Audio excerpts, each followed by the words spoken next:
राम राम राम राम राम राम राम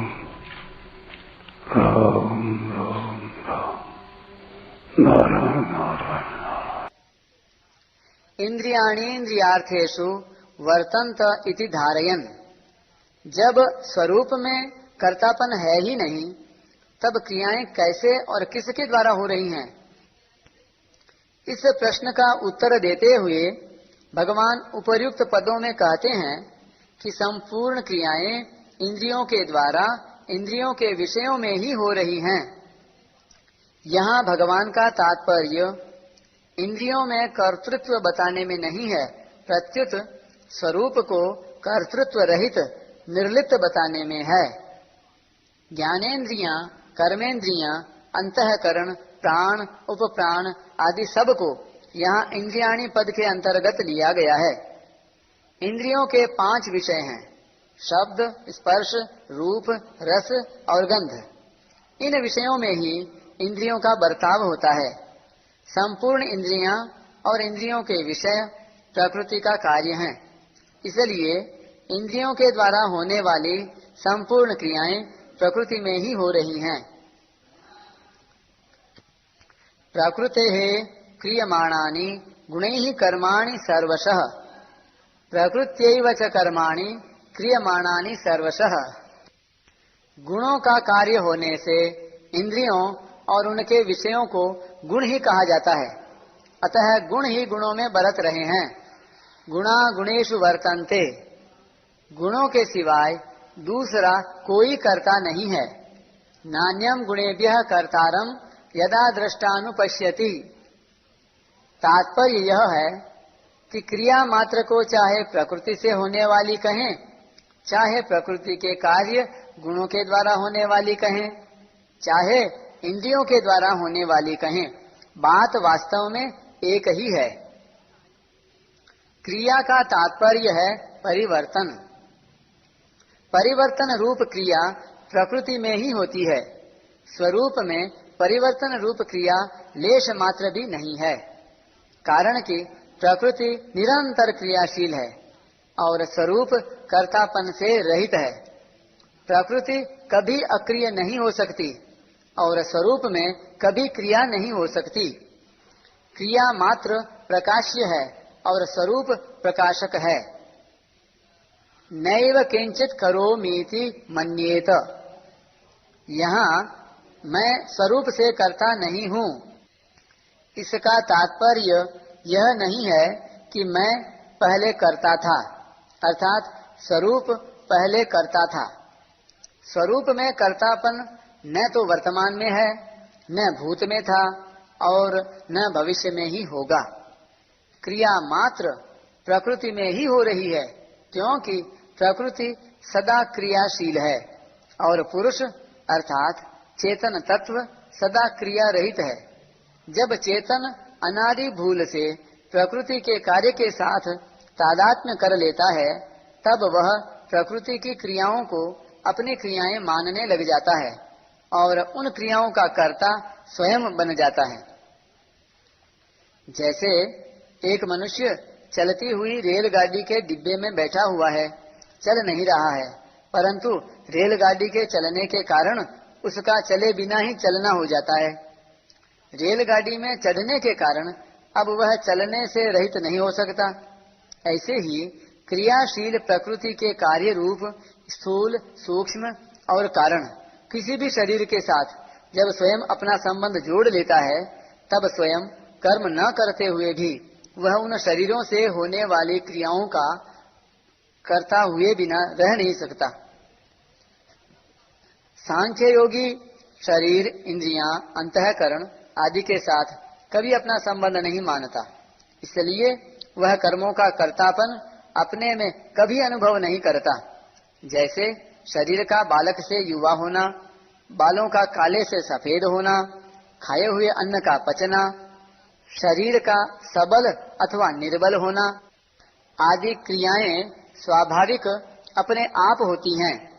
ऐसे ही दूसरी संपूर्ण क्रियाओं को भी सांख्य योगी स्वाभाविक होने वाली अनुभव करता है। तात्पर्य है कि वह अपने को किसी भी क्रिया का कर्ता अनुभव नहीं करता। गीता में स्वयं को कर्ता मानने वाले की निंदा की गई है।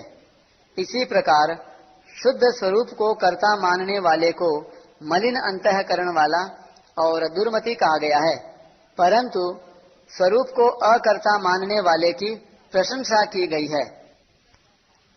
एव पद देने का तात्पर्य है कि साधक कभी किंचन मात्र भी अपने में कर्तापन की मान्यता न करे, अर्थात कभी किसी भी अंश में अपने को किसी कर्म का कर्ता न माने। इस प्रकार जब अपने में कर्तापन का भाव नहीं रहता, तब उसके द्वारा होने वाले कर्मों की संज्ञा कर्म नहीं रहती, प्रत्युत क्रिया रहती है। उन्हें चेष्टा मात्र कहा जाता है।